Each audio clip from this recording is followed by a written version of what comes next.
আমার মুসলমান বাবা, আল্লাহ তাআলার পয়গম্বরের সাহাবী হযরতে ওমর ইবনে খাত্তাব দোয়া করলেন, হে রব, হে প্রভু, আল্লাহুম্মা বাইয়িন লানা ফিল খামরি।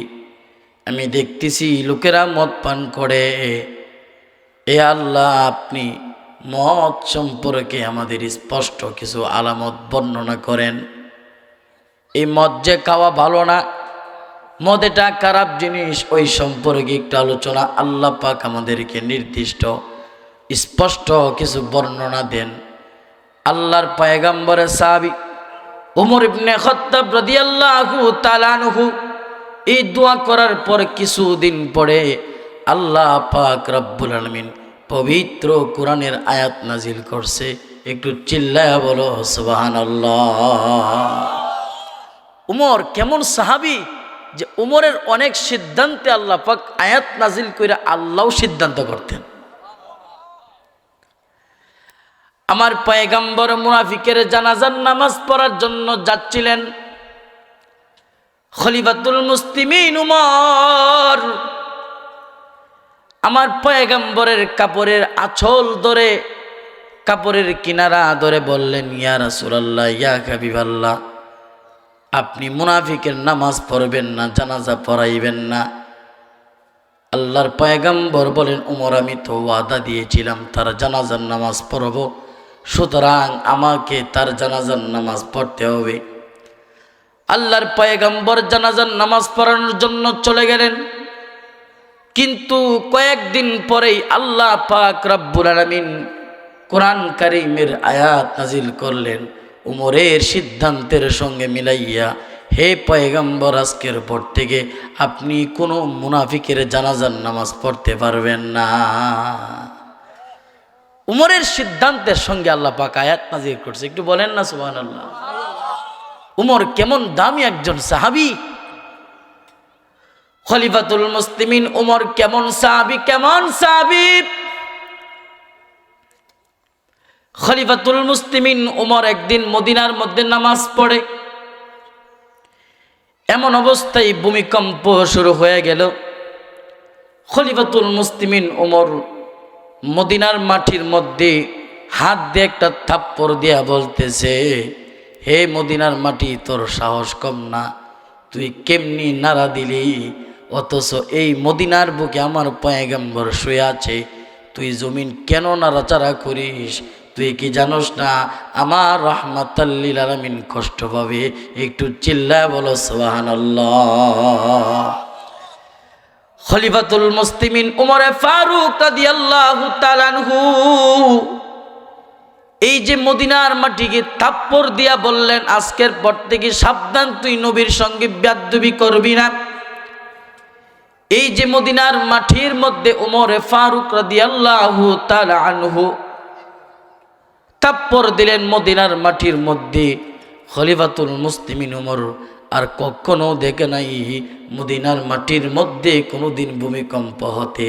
চিল্লায়া বলো সুবহানাল্লাহ। তাহলে উমর এমন একজন সাহাবী যার মর্যাদার পাওয়ারফুল মর্যাদা। আমার নবীজি জান্নাতের মধ্যে গেলেন, দুইজন ফেরেশতা নিয়ে গেল। মনোযোগ না দিলে বুঝবেন না বয়ান। আমি কি করি, আমার দিকে চাইবেন, নিশ্চিত কি হইতেছে না হইতেছে এটা দেখবেন না, বক্তার দিকে যাবেন। আমার পয়গম্বর দুইজন ফেরেশতা স্বপ্নের মাধ্যমে আল্লাহর পয়গম্বরকে জান্নাতে নিলেন। বলেন সুবহানাল্লাহ। আমার পয়গম্বর জান্নাতের মধ্যে যাওয়ার পরে আমার পয়গম্বর জান্নাতের মধ্যে নজর করে তাকায় দেখতে পারে একটা সুন্দর বিল্ডিং ঘর দেখা যায়। আল্লাহর পয়গম্বর বলেন, জিবরাইল, এই ঘরটা কার? জিবরাইল আমিন বলেন, পয়গম্বর, এই ঘরটা অন্য কারো জন্য নয়, এই ঘরটা, এই জান্নাতের বিল্ডিংটা আপনি দেখতে পারতেছেন, এই জান্নাতের বিল্ডিংটা আপনার সাহাবী উমরের জন্য আল্লাহ পাক বানাইছে। জান্নাতের মধ্যে ওমরের ঘর আমার নবীজি দেখে আয়েশা বলতেছেন, ওমর কাম তো বানায় বলাইছ। সুবহানাল্লাহ। ওমর, আমি ঘরে ঢুকতেছিলাম, মনে চাইছিল আমি ঘরে ঢুকি, কিন্তু মনে মনে ভাবলাম উমরের ঘর, উমরের অনুমতি ছাড়া কি ঢুকা যায়? উমর শূন্য কই, ইয়া রাসূলুল্লাহ, শরম দিলেন আমারে, আপনি আমার নবী, জানের নবী, প্রাণের নবী, আপনি আমার ঘরে ঢুকবেন, অনুমতি কিসের? অনুমতি কিসের? সন্তানের ঘরে বাবা ঢুকবে, অনুমতি নাই। যদি সন্তানের ঘরে বাবা ঢোকার সময় সন্তান বলে, এ বুইরা তুই আমার ঘরে কেন ঢুকলি, এই কথা বলার সাথে সাথে আমরা গোটা পৃথিবীর মুসলমানরা এক কণ্ঠে বলতে পারবো, তুই এক নাম্বার বিয়াদব সন্তান। সন্তানের সম্পদ বাবার সম্পদ, সন্তানের যা কিছু সব বাবার। বাবাকে যদি কেউ একটা ধমকি দেয় একটা জিনিসের জন্য, কসম খুদার, হাসরের ময়দানে একটা ধমক দিয়েছিল হাজী সাহেব, বাবা কি ধমক দিয়ে তুমি 100টা হজ করেছিলা, একটা হজ রব্বে কারিমের দরবারে কবুল হবে না। চিল্লায় বলেন ঠিক কিনা? জোরে গোবেন, নাইলে ভাত খাওয়াবো আমু। যেরকম ঠিক কিনা? ওয়াজ ভাল লাগেনি? গতকালকে ওয়াজ কইরা এখনো ঘুমাইছেন, এর লাগে গলা টান টান লাগতেছে। আমি বলতেছিলাম উমরের মর্যাদার কথা। উমরের এমন মর্যাদা যে রসুল উমরের জান্নাতে একটা বাড়ি দিকে আসছে। এমন একটা সংবাদ যদি আমরা পাইতাম যে আশরাফ বিন মনির তাহেরপুরি, তোমার জন্য আল্লাহ জান্নাতে বিল্ডিং রাখছে, এই বেটা আমি সারা বিশ্বে ঘোষণা করতাম আমি জান্নাতি, আমি জান্নাতি। অথচ ওমর জান্নাতের সার্টিফিকেট পাওয়ার পরেও মাঝে মধ্যে ঘাস হাতের মধ্যে নিয়ে বলতো, হাই রে ঘাস, আমি কেন তোর মতো হইলাম না, আমি কেন মায়ের ঘর থেকে জন্ম নিলাম, আল্লাহর কাছে কি জবাব দিব? উমরের পয়েন্ট আলাদা, এটা বলবো না। আমি বলতেছিলাম উমরে ফারুক দোয়া করলেন, হে আল্লাহ, মদ সম্পর্কে আপনি স্পষ্ট কিছু বর্ণনা দেন, কারণ সমাজে মদের ব্যবহার অধিক হারে বেড়ে গেছে, সমাজের মধ্যে ধ্বংস বেড়ে যাচ্ছে। আল্লাহ পাক উমরের দোয়ার কিছুদিন পরেই কোরআনের আয়াত নাজিল করলেন, বলেন সুবহানাল্লাহ। আল্লাহ রাব্বুল আলামিন ওমর দোয়া করলেন, আল্লাহুম্মা বাইয়িন লানা ফিল খামরি, হে আল্লাহ, মদ সম্পর্কে আপনি আমাদেরকে স্পষ্ট বর্ণনা দেন। আল্লাহ তাআলা ওমরের দোয়া করার পর কিছুদিন পরেই আল্লাহ পাক ওমরের কথা মতে, সিদ্ধান্ত মতে কোরআনের আয়াত নাজিল করলেন। আল্লাহ পাক রব্বুল আলামিন কোরআন কারীমের আয়াত নাজিল করলেন। আমার পয়গম্বর মদিনার মধ্যে যখন আগমন করলেন, আমার পয়গম্বর দেখতে পেলেন মদিনার মানুষগুলা জুয়া খেলে এবং মদ পান করে, বেশিরভাগ মদ পান করে জুয়া খেলে। তো মদিনার মানুষগুলি আমার পয়গম্বরের কাছে গেলেন, ইয়া রাসূলুল্লাহ, ইয়া হাবিবাল্লাহ, গো আল্লাহর পয়গম্বর, আপনি আমাদেরকে একটা প্রশ্নের জবাব দেন, মদ এবং জুয়া এই দুইটা হারাম না হালাল? আল্লাহ পাক রব্বুল আলামিনের পয়গম্বর মন গড়া কিছু বলেন না, আল্লাহ পাক জানাইলে বলেন। কথা বলেন ঠিক কিনা? ওয়ামা ইয়ানতিকু আনিল হাওয়া ইন হুয়া ইল্লা ওয়াহয়ু ইউহা। আল্লাহ পাকের পয়গম্বর বানায়া বানায়া কোনো কথা বলেন না, আল্লাহ তাআলার পয়গম্বর মন গড়া কোনো কথা বলেন না। আমার আল্লাহ পাক যা জানিয়ে দেন আমার পয়গম্বর তা বলেন। কথা বলেন ঠিক কিনা? যখন প্রশ্ন করলো, ইয়া রাসূলুল্লাহ, মদ এবং জুয়া এই দুইটা কি বৈধ নাকি অবৈধ? আল্লাহ পাকের রসুল জবাব আসার জন্য অপেক্ষায় আল্লাহ পাক আয়াত নাজিল করছেন, কুল ফীহিমা ইসমুন কাবীর ওয়া মানাফিউ লিন-নাস। আল্লাহ রাব্বুল আলামিন কুরআন কারীমের আয়াত নাজিল করে জানায় দিলেন, হে পয়গম্বর, যারা আপনাকে প্রশ্ন করেছি আপনি তাদেরকে জানায় দেন, মদ এবং জুয়া এই দুইটা জিনিসের মধ্যে রয়েছে কবিরা গুনাহ, বড় ধরনের পাপ রয়েছে। ওয়া মানাফিউ লিন-নাস, কিন্তু এই দুইটার মধ্যে সামান্য উপকার আছে। দুইটা কবিরা গুনাহ কিন্তু সামান্য উপকার।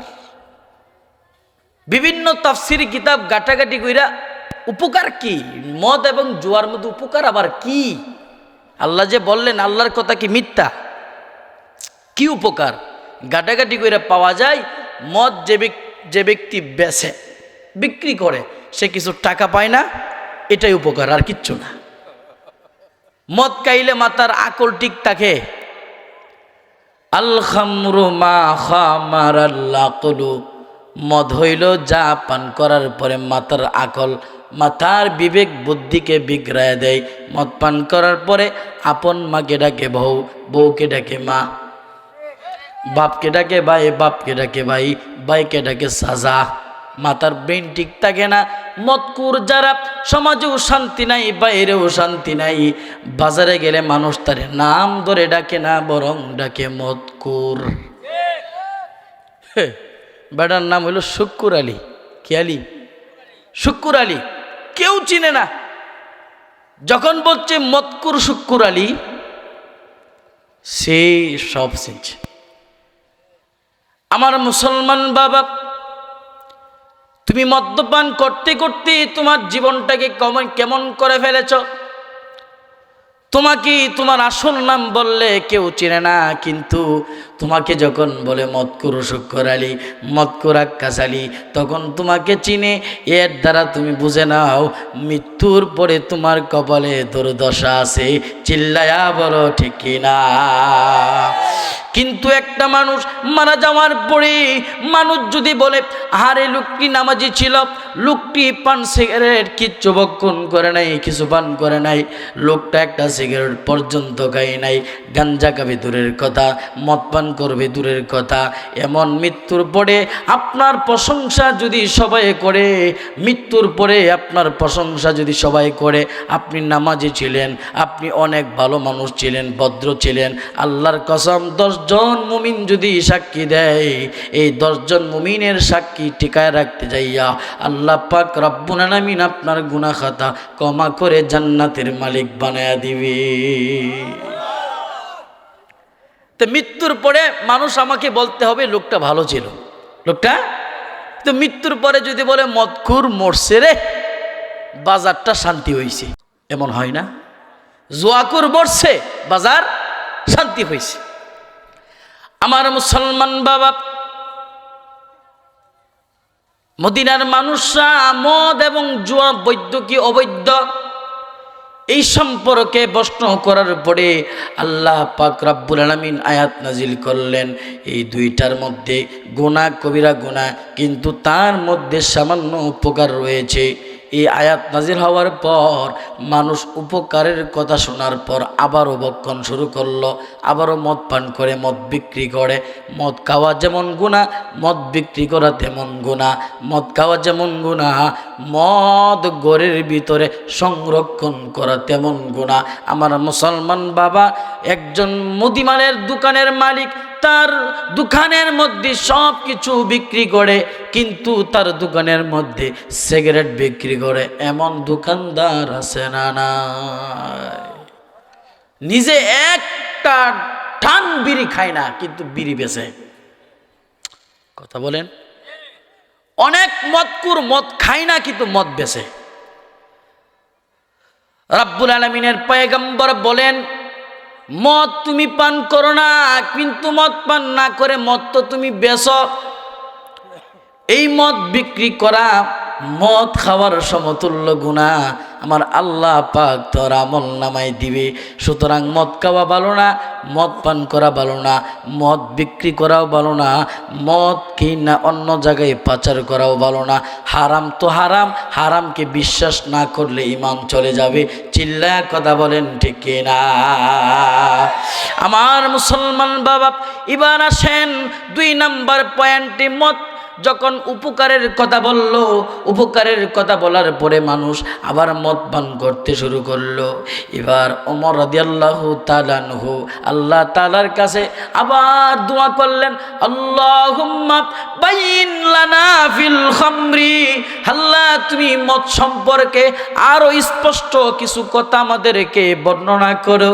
এবার আল্লাহ রাব্বুল আলামিন, আল্লাহ পাক রাব্বুল আলামিন এবার একজন আল্লাহর বান্দা মদ পান করে নামাজ পড়েছিল, নামাজের মধ্যে উল্টা পাল্টা পড়েছিল, যার কারণে আল্লাহ পাক ওইদিকে ওমরের দোয়া আর ওইদিকে নামাজের মধ্যে মদ পান করে উল্টা পাল্টা করার কারণে আল্লাহ তাআলা এবার পবিত্র কুরআনের কারীমের আয়াত নাজিল করলেন, ওয়ালা তাকরাবুস সালাতা ওয়া আনতুম সুকারা, সাবধান তোমরা মদ পান করে নামাজের কাছেও যাইবা না যতক্ষণ পর্যন্ত তোমরা কি বলতেছো নিজের কথা নিজে না বুঝো, অর্থাৎ মাতলামি যতক্ষণ পর্যন্ত দূর না হবে ততক্ষণ পর্যন্ত তোমরা নামাজের কাছে যাইও না। আমার মুসলমান বাবা, এবার মদিনার মানুষরা মনে করলো নামাজের সময় মদ পান করব না, অন্য সময় মদ পান করব। এবার নামাজের সময় মদ পান বন্ধ করে দিয়েছে, নামাজের আগে কোনো মদ পান করে না। যেমন আমাদের সমাজে অনেক মানুষ যখন নামাজে দাঁড়ায় পান খায়, নামাজের আগে কুলি করে নেই, কুলি করে না। আর নারী যদি ফানের গুটা উটা যাইতারে তার নামাজ ফাসেদ, কথা কোন ঠিক না? আমার মুসলমান ভাইরা, আল্লাহ পাক রব্বুল আলামিন বলেন তোমরা মদ পান করে নেশাগ্রস্ত অবস্থায় নামাজের কাছেও যাইবা না যতক্ষণ পর্যন্ত তোমাদের মাতলামি দূর না হবে, দূর না হবে। আমার মুসলমান ভাইরা, এবার তারা নামাজের সময় মদ পান করে না, কিন্তু অন্য সময় মদ পান করে, অন্য সময় মদ পান করে। এবার ওমর রাদিয়াল্লাহু তাআলা আনহু দেখলেন অবস্থা আরো খারাপ, নামাজের সময় বাদ দিয়া সব সময় মদ পান করে। এবার ওমর ফারুক রাদিয়াল্লাহু তাআলা আনহু আল্লাহ তাআলার কাছে দোয়া করলেন, আল্লাহুম্মা বাইয়িন লানা ফিল খামরি, হায় আল্লাহ তুমি মদ সম্পর্কে আরো স্পষ্ট বর্ণনা আমাদেরকে বলে দাও। এবার ওমর রাদিয়াল্লাহু তাআলা আনহু যখন দোয়া করলেন, আল্লাহ তাআলা এবার ফাইনালি মদ হারাম সম্পর্কে আয়াত নাজিল করলেন, ইন্নামাল খামরু ওয়াল মাইসিরু ওয়াল আনসাবু ওয়াল আজলাম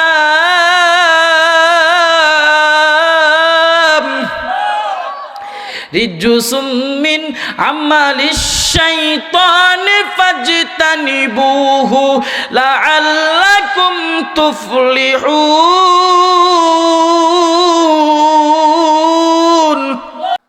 ওমর ফারুক রাদিয়াল্লাহু তাআলা আনহু এবার তৃতীয়বার দোয়া করলেন, আল্লাহুম্মা বাইয়িন লানা ফিল খামরি, হে আল্লাহ আপনি আমাদেরকে মদ সম্পর্কে জুয়া সম্পর্কে স্পষ্ট কিছু বর্ণনা বলে দেন। এবার আল্লাহ রাব্বুল আলামিন ওমরের দোয়া করার পরে 3 নম্বরে ফাইনাল সিদ্ধান্ত করে মদ এবং জুয়াগুলি আরাম করে দিয়েছেন।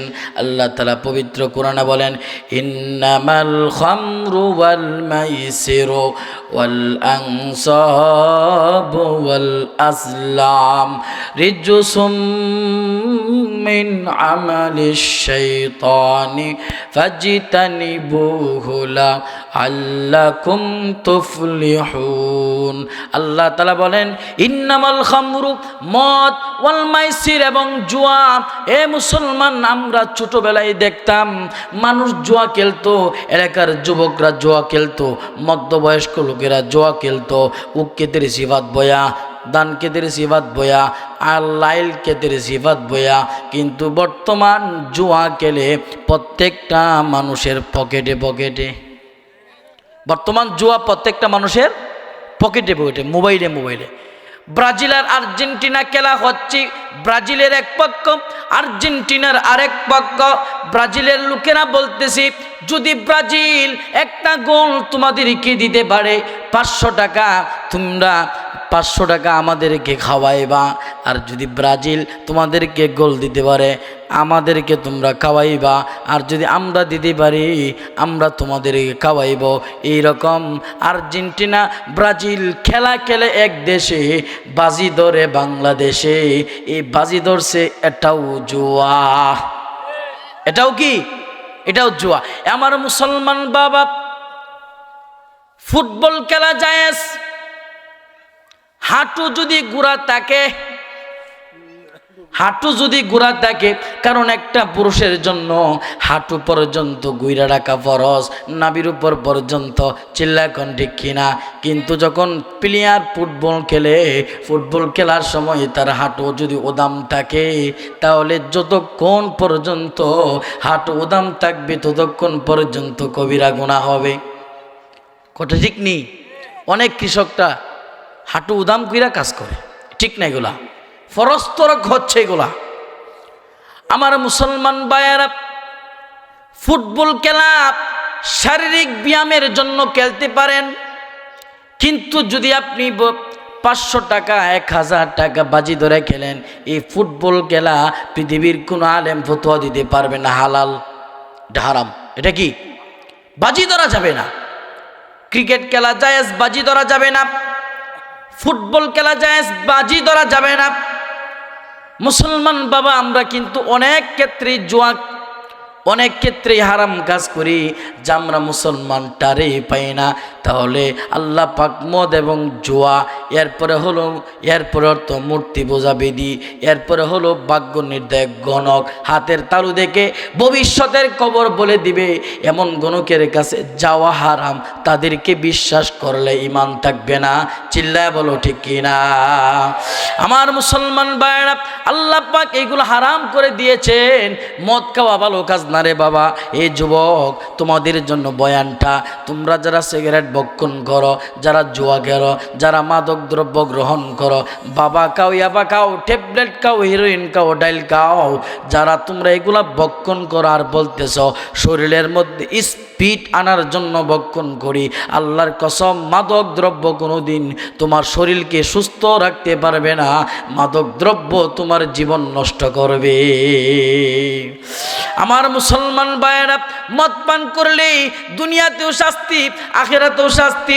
যারা মদকুর, যারা গাঞ্জাকুর, যারা জুয়াকুর, আপনি খোঁজখবর নিয়ে দেখেন, মাঝে মধ্যে ঘরের ভিতরে বউ তাকে ধরে পিঠায়, কইনি? বউ পিঠায় মাঝে মধ্যে, তোর মতো জামাই দরকার নাই। এই যে এগুলা ভালো কাজ না। ভালো কাজে শান্তি, খারাপ কাজে অশান্তি। আমার মুসলমান ভাইরা, আমার মুসলমান বন্ধু, গভীর মনোযোগ দিয়ে শুনবেন। মদ যারা ভক্ষণ করে আখিরাতের মধ্যেও শাস্তি আছে। এমনকি আল্লাহর পয়গম্বর বলেন, মদ যারা ভক্ষণ করবে তাদের উপর কয়েকটা জিনিস ক্ষতি। 1 নাম্বার, তাদের উপর আল্লাহর লানত। আর যে ব্যক্তির উপর আল্লাহর লানত থাকবে, গাঞ্জা করু, সিগারেট করু, এ মুসলমান বাবা, যারা মাদক দ্রব্য গ্রহণ করে, নেশা জাতীয় জিনিস গ্রহণ করে, এদের উপর 1 নাম্বার হলো আল্লাহর লানত। 2 নাম্বার হলো আল্লাহ পাক রাসূল আকরাম সাল্লাল্লাহু আলাইহি সাল্লাম বলেন, যারা মদ পান করবে এদেরকে ভিতর থেকে আল্লাহ পাক ঈমান কেড়ে নেবেন। নাজা আল্লাহু মিনহুল ঈমান কামা ইয়ানজাউল ইনসানু কামিসা। মানুষ যেরকম ভাবে তার শরীর থেকে জামা কাপড় খুলে নেই, আল্লাহ পাক যারা মদ পান করবে তাদের ভিতর থেকে ওই রকম ভাবে ঈমান খুলে নেবে। আমার মুসলমান ভাইয়েরা, একজন পীর সাহেবের নাম ছিল ফাজিল ইবনে ইয়াজ। উনার একজন মুরিদ, ওই মুরিদটা মৃত্যুর সময় কাছায় গেছে, সাকরাতুল মউত শুরু হয়ে গেছে। আল্লাহর পয়গম্বর বলেন, যখন মুমূর্ষ ব্যক্তির কাছে তোমরা যাইবা, লাকিনু মাউতাকুম, তোমরা মৃত ব্যক্তির পাশে বসে কালিমা শাহাদাত, কালিমা তয়্যিবা তালকিন করো, লা ইলাহা ইল্লাল্লাহু মুহাম্মাদুর রাসূলুল্লাহ। কারণ মানুষের যখন সকরাত শুরু হয়ে যাবে তোমরা তার পাশে বসে কালিমা শাহাদাত পড়ো, কিন্তু তাকে আদেশ করবা না। তুমি যদি তার পাশে বসে কালিমা শাহাদাত পড়ো, কালিমায়ে তাইবা পড়ো, হইতে পারে তোমার শাহাদাত তোমার কালিমা তাইবা শুনে ওই বান্দাটাও জবান দিয়ে বের হয়ে যাইতে পারে।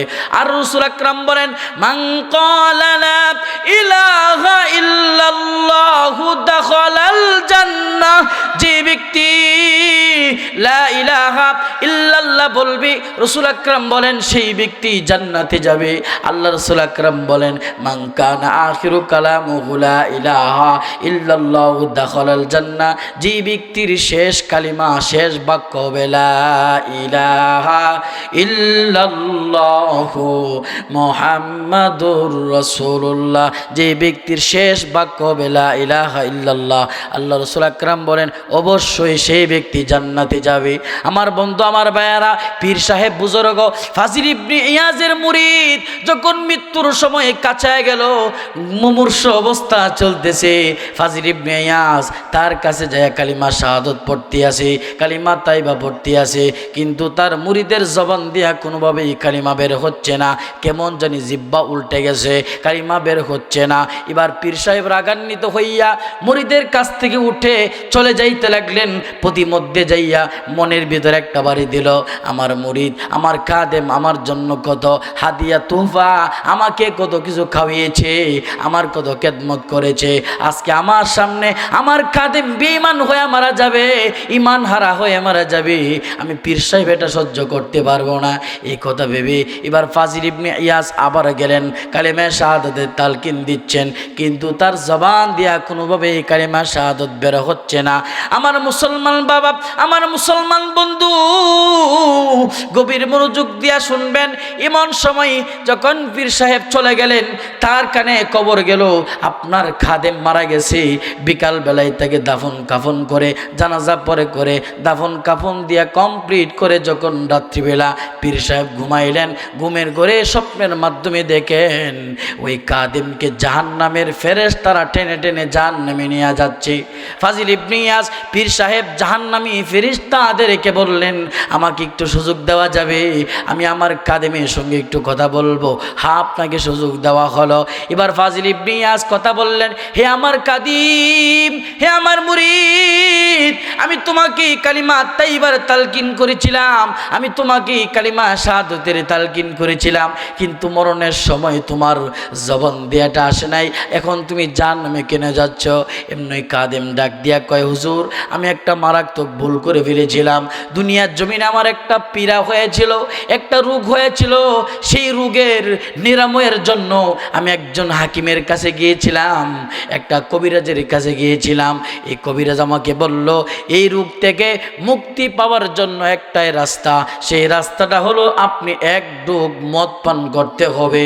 আমি ওই রোগ থেকে বাঁচার জন্য ওই হাকিমের কথা মতে এক ডুব মদ আমি পান করেছিলাম, যার কারণে মৃত্যুর সময় জবান দিয়া কালিমা বের হচ্ছে না। এক ডুব মদ পান করার কারণে শেষ পর্যন্ত, ওগো আমার পীর সাহেব, আমি শেষ পর্যন্ত ঈমান হারা হয়ে মরছি। নাউযুবিল্লাহ বলেন। এক ডুব মদ পান করেছিল, ঔষধ হিসাবে হারাম খেয়েছিল, মৃত্যুর সময় ঈমান নসিব হয় নাই। আমার মুসলমান ভাইরা, যারা মদ পান করবি তাদের আরেকটা শাস্তি হলো, এরা যখন হাসরের কঠিন ময়দানে দাঁড়াবে তখন তাদের জিহ্বা ঝুলন্ত থাকবে, জিহ্বা থেকে পচা দুর্গন্ধ বের হবে। হাসরবাসীরা বলবে, চি চি, এটা কার কাছ থেকে দুর্গন্ধ আসতেছে, এমন বাজে দুর্গন্ধ কোথায় থেকে আসতেছে? এমনি ফেরেশতারা ডাক দিয়ে বলবেন, এই বাজে দুর্গন্ধ আসতেছে দুনিয়ার জমিনে যারা মদ খুরু ছিল, গাঞ্জা খুরু ছিল, নেশা খুরু ছিল, কুল্লু মুস্কিরিন হারাম। আমার রাসূল আকরাম বলেন, প্রত্যেক নেশা হারাম, হারাম কাইয়া জান্নাতের আরাম আশা করা যায় না। যায়নি যাই। হারাম যারা খাবে মনে করবেন যে হারাম খাই আরামে থাকবেন, অসম্ভব। হারাম খাইবেন, দেখবেন ঘরের ভিতরে অশান্তি, কবরে গেলে তো আর বলাই দো। আরেকটা শাস্তি হবে, যারা মদ পান করবে এদের কি মৃত্যুর পর থেকে কিয়ামত পর্যন্ত আল্লাহ রাব্বুল আলামিন কবরের মধ্যে খিনজির বানায় রাখবে, শুয়োর বানায় রাখবে। নাউযুবিল্লাহ। যারা মদ পান করে মৃত্যুর পর থেকে কিয়ামত পর্যন্ত এদেরকে শুয়োর কবরে বানায় রাখা হবে। খলিফা মালিক ইবনে মারওয়ানের আমলে একজন কাপন ছুর হুজুরের দরবারে যায় বলতেছে, খলিফা মালিক ইবনে মারওয়ান, আপনি তো জানেন আমি কি করি। খলিফা মালিক ইবনে মারওয়ান বলতেছে, হ্যাঁ আমি জানি, তুমি তো কাপন চুর, কয়েকবার দরাও খাইছ, মায়ের মোরাও খাইছ।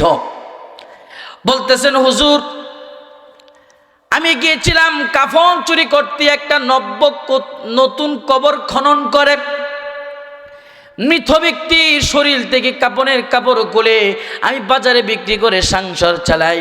আমি চাইছিলাম ওই কবর খনন করে কাফনের কাপড় খুলবো। হুজুর আমি যখন কবরের পার্শ্বে গেলাম, কবরের পার্শ্বে যাওয়ার পর ওই কবরের মধ্যে আমি মাটি খনন করে ওই কবরের ভিতরে দেখলাম সাদা কাফন। আমি সাদা কাফনটা খোলার জন্য আমি যখন হাত দিলাম, হাত দিয়া যখন খুললাম, খোলার পরে তাকায় দেখি ওই কাফনের ভিতরে কোনো মানুষ নাই, একটা শুয়োর দেখা যাচ্ছে, খিঞ্জির দেখা যাচ্ছে। আমি এটা দেখা ভয় পেয়ে গেলাম, আমি দৌড় শুরু করে দিলাম। আমি যখন কবর থেকে উঠলাম, ওই খিঞ্জিরটা, ওই শুয়োরটা আমার পিছনে উইটা দাঁড়ায়া ডাকতেছে। আপনারা কি বলেন, যদি কবর থেকে একজন উইটা দাঁড়ায় আর আসো ভাই মোলাকাত করি, আপনি কি দাঁড়াবেন? আসো ভাই তোমার সাথে একটু সাক্ষাৎ করি, আপনি দাঁড়াবেন? যে ভাই আহা তোর সাথে বহুদিন পরে দেখা হয়েছে। আমার মুসলমান বাবা, এর দ্বারা বুঝা গেল মৃত্যুর পরে মদ পান যারা করবি এদের আরেকটা শাস্তি হলো, এদেরকে কবরের ভিতরে মৃত্যুর পর থেকে কিয়ামত পর্যন্ত শুয়োর বানায় রাখবে। আমার মুসলমান ভাইয়েরা, আমরা মুসলমান, আমরা ইমানদার দাবি করি। আমাদের 1 নাম্বার কাজ হলো নামাজ পড়তে হবে, 2 নাম্বার কাজ হলো হারাম কাজ থেকে বিরত থাকতে হবে। জান্নাত এবং জান্নাতের আশা যদি করি, হারাম কাজ ছাড়তে হবে, হালাল কাজ ধরতে হবে, নামাজ পড়তে হবে, রোজা রাখতে হবে। আমার মুসলমান ভাইয়েরা, এই বর্তমান একটা মাস, ওই মাসের নাম রজব মাস। আমার পয়গম্বর এই রজব মাসে দোয়া করতেন, আল্লাহুম্মা বারিক লানা ফি রজব ওয়া শাবান ওয়া বাল্লিগনা রমাদান। আমার পয়গম্বর দোয়া করতেন, হে আল্লাহ তুমি রমজান পর্যন্ত আমাদেরকে পৌঁছা দাও।